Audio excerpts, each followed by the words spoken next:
গুরুদেবরা, আজকে কিন্তু ইডেন গার্ডেন্সের খেলাটা ফাটাফাটি হয়েছে। আর যাই হোক, এই খেলাতে যেভাবে ট্রাভিস হেড, অভিষেক শর্মা, যাদের থেকে আমাদের এক্সপেকটেশন সবসময় হাই ছিল, তারা কিন্তু তাদের মতন খেলে দিয়েছে। আমি অ্যাজ এ বেঙ্গলি কলকাতার সবসময় সাপোর্টার ছিলাম, কিন্তু এই মুহূর্তে এমন একটা আমি এজে আছি, কলকাতাকে আর ওইভাবে সাপোর্ট করতে পারি না। মানে অ্যাজ এ ইন্ডিয়ান টিমের সাপোর্টার বলতে পারেন। সেক্ষেত্রে যেখানে যেখানে ইয়ং ট্যালেন্টসরা খেলছে, লাইক রাজস্থান, হায়দ্রাবাদ, মুম্বাইতে প্রায় পুরো ইন্ডিয়ান টিম খেলছে, চেন্নাইতে ইয়ং ট্যালেন্টস প্রচুর, এদের খেলা দেখতে বেশি ভালো লাগে। তো এই মুহূর্তে 2024-এর একটা বদলা সানরাইজার্স তুলে নিল, 65 রানের উপর রানে হারিয়ে দিয়েছে এবং খুব বাজেভাবে লাস্টের দিকে কলকাতা হেরে গিয়েছে। তবে বেশ কিছু প্লাস পয়েন্টস আছে। অভিষেক শর্মার ব্যাটিং দুর্ধর্ষ, মানে কিলার অভিষেক শর্মা যেভাবে ব্যাট করে, Abhishek Sharma Travis head bat করলো, সানরাইজার্স চাইলে আজকে রানটা আরো অনেকটাই বেশি তুলতে পারতো, কিন্তু মাঝখানে হঠাৎ করে থেমে গেছে সানরাইজার্স কোথাও গিয়ে। বরুণ চক্রবর্তীর কথায় আসলে বলতে হবে, ওর অফ ফর্ম চলতেই থাকছে। বরুণ চক্রবর্তী একটা ক্লাস বোলার, কোনো মিস্ট্রি স্পিন ঠিক আছে, কিন্তু বেশিরভাগটাই আমি যতদূর খেলা দেখেছি, জেনেছি এবং বুঝেছি, লাইক ও কিন্তু বুদ্ধি দিয়ে বল করার চেষ্টা করে। ও কিন্তু ব্যাটসম্যানকে রিড করে এবং সেই ব্যাটসম্যানকে রিডের উপর ডিপেন্ড করেও কিন্তু ওর বলটা করে, এবং অনেকটা late late action Varun Chakravarthy. Varun Chakravarthy থেকে ধরুন বীরেন্দ্র সেহবাগ যদি খেলতো, হ্যাঁ মেরে শেষ করে দিত, কিন্তু এখনকার দিনে ব্যাটসম্যানদের যে স্পিন খেলার টেকনিক, তাতে বরুণ চক্রবর্তী এফেক্টিভ হতেই পারে, যেহেতু মাথা খাটিয়ে বল করে। কিন্তু সেই বরুণ চক্রবর্তীকে আমরা দেখতে পাচ্ছি না। মানে কলকাতার যে bowling line up, Varun Chakravarthy এবং আদার্স যারা আছে, সুনীল নারিন, তো ওরা দুজনেই ফ্লপ। সুনীল নারিন আজকে বেস্ট ইকোনমি হয়তো কলকাতার বোলিং লাইন আপে 9 পয়েন্ট সামথিং ইকোনমি। মুজরাবানি ভালোই বল করেছে, 4টে উইকেট নিয়েছে, 10-এর উপর ইকোনমি রেট মুজরাবানিরও। সব মিলিয়ে সানরাইজার্সের ওই দুর্ধর্ষ, মানে ওই গুন্ডাগুলো যখন ব্যাট করতে আসে, ঈশান কিষানও শুরুটা ভালো করেছিল কিন্তু খেলতে পারেনি। মানে একজনের পর একজন, তারপর হেনরিক ক্লাসেন, মানে ব্যাটিং লাইন আপ সানরাইজার্সের এমন একটা পর্যায়ে আছে যে ওদের যদি 4টে উইকেট, 2 থেকে 3টে উইকেটে পড়ে যায়, খুব একটা যায় আসবে না। দুর্ধর্ষ কিছু প্লেয়ার আছে যারা নিজেদের একার দমেই ম্যাচটা বার করে দেবে।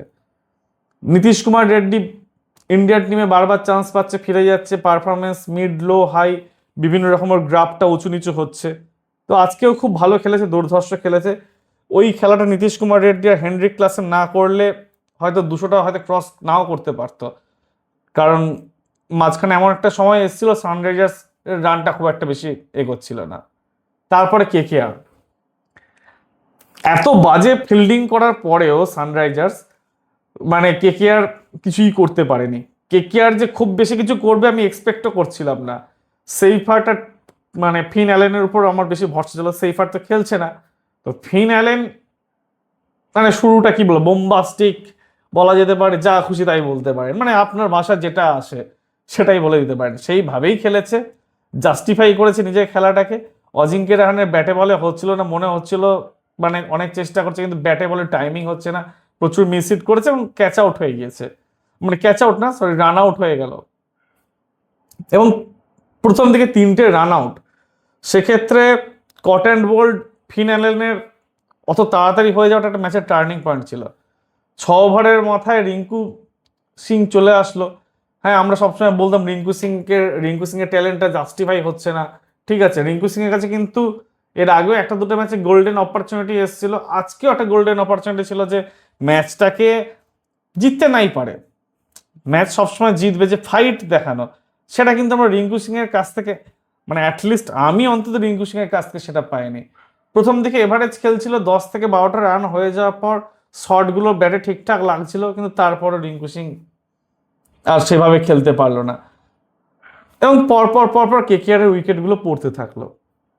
16 ওভারের ভিতরে কেকেআর পুরো শেষ, মানে কেকেআর এর ব্যাটিং লাইন আপকে পুরোপুরি ভেঙে দিয়েছে।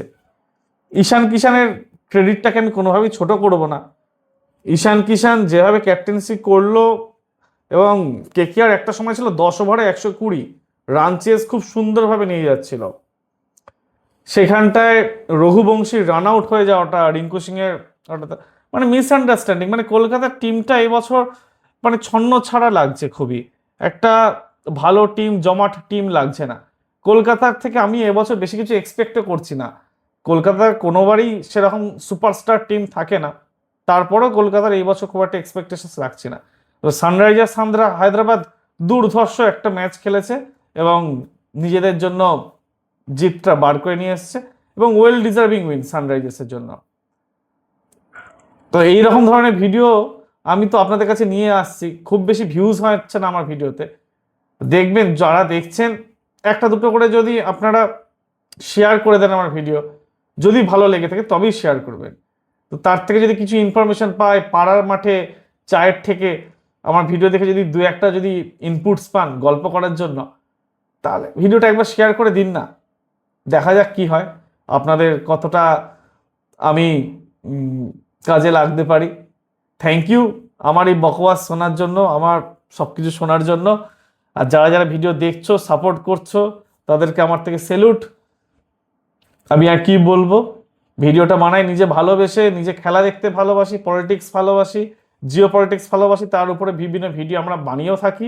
তো ভিডিওটা আমি রিকোয়েস্ট করবো আপনারা দেখো, এবং আমি কন্টেন্টের কোয়ালিটি আস্তে আস্তে আরো উন্নত করব, এটুকুনি কথা থাকলো।